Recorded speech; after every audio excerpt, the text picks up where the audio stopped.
Hello, everyone. Welcome to this week's Blonde Intelligence with me, Miss Ronnie, where I always seek to give you exquisite cranial repertoire.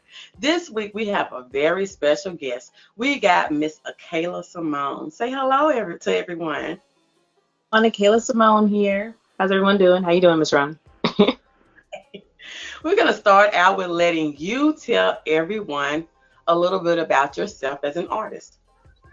So I am Akeylah Simone from Hampton Roads, Virginia. A lot of people from this area, 757. Don't want to drop any names, for real. No big deal. Up and coming artist. My genre is to be detected. I have been thrown really heavily into the R&B and soul, but I grew up on blues. I'm extremely eclectic. I grew up on, but yeah, I am really just out here ready to get back to performing. I'm recording right now. Have a lot going on. I'm just networking, working, make. So tell me about your current projects that you have going on right now. So right now, I just released my new track, "Black is Beautiful: Letter to My Country." A track that means a lot to me as a. What does every artist need? Press, press, press, and more press. Music reviews, interviews, blog articles, press releases, the Blonde Intelligence video show, the Blonde Intelligence podcast, the Blonde Intelligence blog, Blonde Intelligence music reviews. Available on Pandora, Amazon Music, Apple, YouTube, and more. Social media blasts, build your EPK, expand your fan base, links to your press. For more information, visit blonde-intelligence.com. Black woman in America, just in general. That right now we have a contest going for that. Just submit, what does Black is Beautiful mean to you? Submit it to me. We're working on the Black is Beautiful fan video. I'm start recording my EP starting tomorrow, actually. I have about 8 tracks that we're going to be laying down over the course of the next month and a half or so. And should be releasing that, I want to say late May, maybe early June. And I'm extremely excited about that. I had a period where I was kicked out of work for a little bit due to you know who, that big COVID. And when those opportunities happen, I look at them as opportunities. I just wrote and I wrote and wrote and wrote, and now I have a full EP. I can go into. I'm ready to record, and that's what we're working on now. Okay. So you said that you're ready to get back out there and perform. So I'm going to ask this question. How do you feel about performing in a space of unmasked people when everybody is not deciding whether or not they want to take the vaccine or not? So I will not be performing until we get to a point where CDC does say that it's safer to gather again, and where the majority has been vaccinated, and CDC says it's safe to not wear masks again. I'm not willing to take that risk right now, only because it's this virus going around. It's not really about what we feel is safe for us. This is a community thing. This is an everybody thing. What might not affect me as well is not going to be the same for the next person. I'm not willing to create an environment unsafe for other people, basically. So I'm going to wait. It just gives me time to create more, to write more, practice more, because it has been a long time since I've been on stage. I have to relearn how to not be nervous on stage. That's why I'm taking opportunities like this to be in front of the camera, in front of people. I really think it's just an opportunity for artists to really dig in and find themselves as artists again. I'm really excited about what's going to be on the stages when it's safe to do so. Okay. Define yourself as an artist. Ooh. Oh, I should have gotten that one before the interview. Define myself as an artist. Oh, that's a. Let's just say that there's some project that you want to work on, or whatever it is, or somebody that you want to work with, and you see them somewhere, and that would be your only chance to pitch yourself to them. How would you define yourself as an artist? Hi, I'm Akeylah Simone, up and coming artist. I'm ready to work. That's kind of what my EP is going to be about. It me coming finding myself as an artist, because I'm still doing that. I'm still learning. I have been introduced to, I don't know if you've heard of it, the new app Clubhouse. It's a great app for networking and meeting some of these big people and listening and learning how to pitch. But it's also, like I said, it's a really great learning space, and I'm still learning who Akeylah Simone is. I really am, because I did take a significant amount of time stepping back from Akeylah Simone as an artist, as a musician, as a singer, and I'm just now stepping back into that space and learning what that means to me. So when I do present myself in front of these people, and I do present myself, step up to these people for these opportunities, I'm letting them know I am an artist. I'm learning right now. My dad always says, walk, what is it? Crawl, walk, run. Whew, I'm crawling. Okay. So tell me this. Since COVID, what have you improvised on and made something uniquely your own to fit your situation? Because everybody had to get innovative with COVID. So in what ways did you get innovative to keep this thing going besides the writing, besides Clubhouse? I mean, how did you interact with people besides, I would say, the regular means that we would use? Absolutely. So back in, I want to say I started it maybe last February, March. I started venturing over to my dad's house. My dad is a blues musician. Bobby Blackhat. My parents have this huge music room, and since we couldn't go to the open mics anymore, we couldn't get on stage anymore. A lot of his big shows that I would go to and get on stage with him and cancel. So I needed to sing. I needed to be on a mic. So I started going to their house, into their 2-story music room, and I just set the mic up and I would sing for hours. I called them my therapy sessions. And when I say hours, it's like 5-7 hours of just straight singing, and I would record the whole thing. After that, I would go through, pick out my best bits, posting them. And I started getting feedback on them, and that's kind of when Akeylah Simone was born. Once I started getting that feedback, I was like, oh, these people really like this.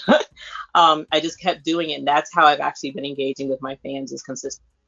Doing these sessions and inviting people into this very vulnerable space, because sometimes it's me creating, sometimes it's singing, sometimes it's something very deep place, but just sharing it with them.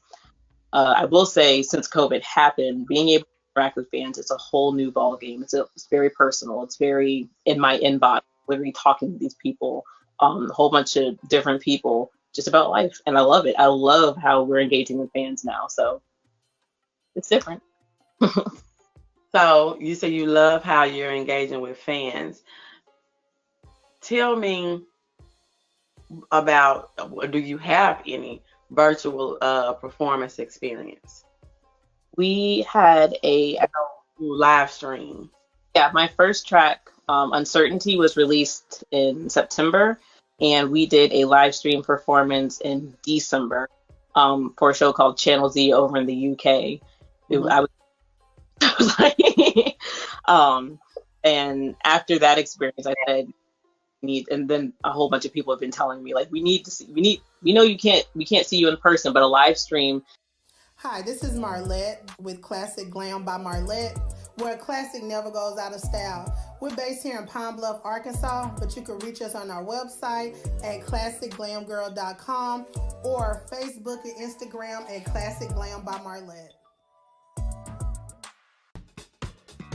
Mary Ruth's Organic is a #1 Amazon bestseller wellness brand dedicated to immune support and gut health products. Made with high-quality, non-GMO, plant-based vegan ingredients with the fewest number of allergens possible.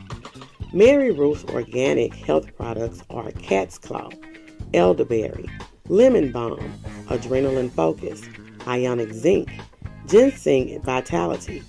Find Mary Ruth's Organics on Instagram at Mary Ruth Organics.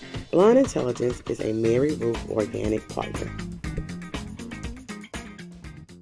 Performance is going to be the next move, and I'm thinking April, May timeframe, around the time my EP is released, we'll start pushing those out. Do you think that it's I'm gonna say it like that. Do you think that your fan base is bigger in the United States or internationally? And tell me why. I definitely think the United States. I do. My publicist is pushing heavy here in the UK, or here in the United States, but also really heavy in the UK. But my fan is definitely here in the United States, especially since my last track was released, because it's about Black women in America. Or black, I won't say Black women, being Black in America. So it has definitely grown from that, and it's more focused here in the US. Just for now. I'm gonna ask you a question, and you can choose to answer it or not, depending on when it's airing or whatever. But today is the day that the trial for the officer who killed George Floyd starts. So how powerful do you think your latest single will be, considering what's going on? And I know that you probably didn't even think about, oh, well, this trial is set to for this time or whatever, and I'm going to release this song, because a lot of people do stuff like that. So how do you feel how powerful your song would be, considering just all the social everything that is going on now? I can't even say just social injustice. I mean, it's just so many things going on. So tell me, what impact do you think? How powerful do you think it will be right now? I think that when you listen to my track, there's kind of two dimensions of it. There's the Black experience in a whole, and then there's a Black experience individually. If you listen to it, I kind of go between the my and the out with the wording. So when you take the George Floyd situation and you listen, that is happening today, and unfortunately that timeline the release of my song was not meant to match up with that situation. It did mean to kind of go up with Black History Month, but I mean, we celebrate Black history every day. We know that. So I would say when it comes to my song, I don't want to have any impact socially with my song, but I would like for people to take it individually and use it as a tool to access any vulnerability, any feelings that they have towards their own experience in Black America. And then when they reflect on the George Floyd situation, they can apply it to that one too, individually. I don't want to take this song that's meant to speak on the individual Black experience and then the Black experience as a whole and apply it to like a singular situation. Because there's just so much. The impact of every Black experience in America is so much. So yeah. I wrote a blog once, and I was talking about that people always calling the Black woman strong, and the Black woman represents strength, and it was saying that the way society has built the Black woman, that they expect for her to be able to go on even when she's not strong, even when she's weak, even when she needs to cry. I mean, so what do you think about the perception of the Black woman only being portrayed as strong, or only being portrayed as ratchet, or only being portrayed as uncivilized? What do you think about that? I think that's three different facets that people have for the Black woman, and they always talk about the stereotype. So it could be more, but what do you think about each one of those? I think that whole mindset is just so problematic. It's so problematic, and from two different aspects.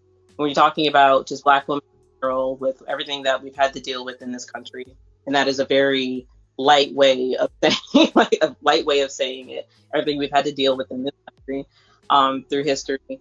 But the most problematic part for me is what you just said, is the stereotype of it. Is you look at a Black woman and you have this huge general idea of her, and it's so big. And this doesn't need to be just applied to Black women or Black men or Black people or anyone in general. This needs to be applied to every situation in life, everything. We have to stop generalizing, and we have to look at these individual situations and say, yes, this woman was raised in this way, and she was brought up this way. She ended up here, and this is why she behaves this way. Okay, so with it, like that's just the major problem with it for me. It's just that generalization of, yes, Black women have to be strong. We're not digging these individual situations of why I have to be strong, why you have to be strong. We did not come from the same space. Like, you know what I mean? So that's problematic in itself. Now, just the idea of a Black woman having to be strong, whether it's generalized or not, is another very toxic, problematic issue. I do love where this country is headed, where we've kind of taken that, I really don't know, kind of taken that back, where we're able to focus on our own mental health and take that and say, yeah, we're allowed to say no now, and we're not shamed for it. I love where that direction this country is going, and we do have a long way to go, but I think we're headed there. A lot of it has to do with us just standing up for ourselves. Okay, I have not spent a lot of time, and I'd like to. It's just how kind of like my life is like falling in place right now with, you know, working with 3 kids, homeschooling, music. So, but Look, life. yeah, right, like that. So I would love to spend time, like kind of diving into social media and getting a more broad view of what you're speaking on, like how people are portraying Black women, how they're speaking on Black women. I have not spent a lot of time doing that. What I prefer, and it's only because I do prefer to speak to Black women individually, you know, not out in person and whatnot, and learn about these individual experiences, and then kind of build a conclusion off of that. And I think that's what America really needs to do. But we'll get there one day. Well, tell me, what kind of splash do you think that you make to the music industry? Splash. Ooh. Splash. Honestly, just being real. And doing it musically. Like, when I sit down at the piano and I go to compose a song, believe it or not, I'm not a pianist. I do not know how to play the piano. I know how to compose music. I know how to make chords and notes sound pretty, how to make them come one after the other. But I have not spent any significant amount of time. What does every artist need? Press, press, press, and more press. Music reviews, interviews, blog articles, press releases, the Blonde Intelligence video show, the Blonde Intelligence podcast, the Blonde Intelligence blog, Blonde Intelligence music reviews. Available on Pandora, Amazon Music, Apple, YouTube, and more. Social media blasts, build your EPK, expand your fan base, links to your press. For more information, visit blonde-intelligence.com. Learning music theory, and I learned recently that that's a problem, so I'm learning that. But I have there's a lot of feeling in my music, and I use the actual music, my instrumental, to give the same message. I don't know if you heard Black is Beautiful, the full version, the piano solo that I did in the very beginning of that is a story in itself. And that's what I want. I want every piece of my music, every image that I put out there, video that I put out there, anything tied to my music to really have its own story, all tied to the same but have its own story. And that's including myself. If you know, my splash is probably going to be the fact that I'm natural. I don't wear makeup. None of it. Probably going to be one of my biggest challenges. There's nothing wrong with that. Look, most of the time I don't wear it either. There was, but it's going to be my splash, because it's going to be, I'm here to make music. A lot of people ask, like, when do you feel like make it? Are you ready to make it? And I'm like, I'm ready to be heard. Let's make it. I don't know. That's the thing. I know that if you're doing something and you're doing it to the best of your ability, and the people that you have truly care about you, truly support you, that is better than having 100 million people who only on the bandwagon. You know what I'm saying? And to me, it's always quality over quantity. Exactly. So I just tell people all the time, I'm not really looking to be famous. I'm looking to be heard, because this music that I push out, I do feel like if it gets into the hands of the right person, it's so impactful. And that's how I experience music. Music is impactful for me. It could be the lightest song out there, like no meaning or whatever, but I will listen to it over and over again until it has impact. There's going to be some part of that piece that's going to touch me. You're going to be like, why are you listening to this? It could be something that's on the radio. It could be like, it could be anything. And I'm like, I'm looking for my impact. And that's how the music that I want to make, I want that impact to be easily accessible.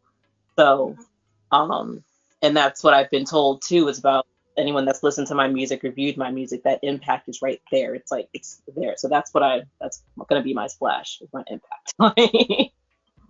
Okay. Well, I thank you for coming. And I would like for you to give any last words of advice to any other artists. Give your social media handle, name of your latest projects, and where they can find you. Awesome. So, Akeylah Simone, any advice that I have, guys, just be yourself. Be yourself, and acknowledge that it takes time to get there. It really does. It's okay if you're not yourself right now. It's perfectly okay. It will come. Just believe, strongly believe, and know that you'll get there. It's coming. It's coming. I promise you. And when it does come, don't fight it. I fought it for a long time. Don't fight it. But you can find me on social media, Akeylah Simone. That's Akeylah Simone, on Facebook, Twitter, Instagram, SoundCloud, Reverb Nation, Spotify, Apple. I'm everywhere. Just Google it, YouTube it. It's all over the place. Yeah, that's all I have. My next project, my EP, I'm working on it. I haven't titled it yet. We're leaning towards my therapy sessions, but we shall see. That you guys should be hearing more about that in May, June. So. Well, you heard her. You can find her everywhere. Don't forget to check us out on the podcast. Don't forget the Blind Intelligence blog.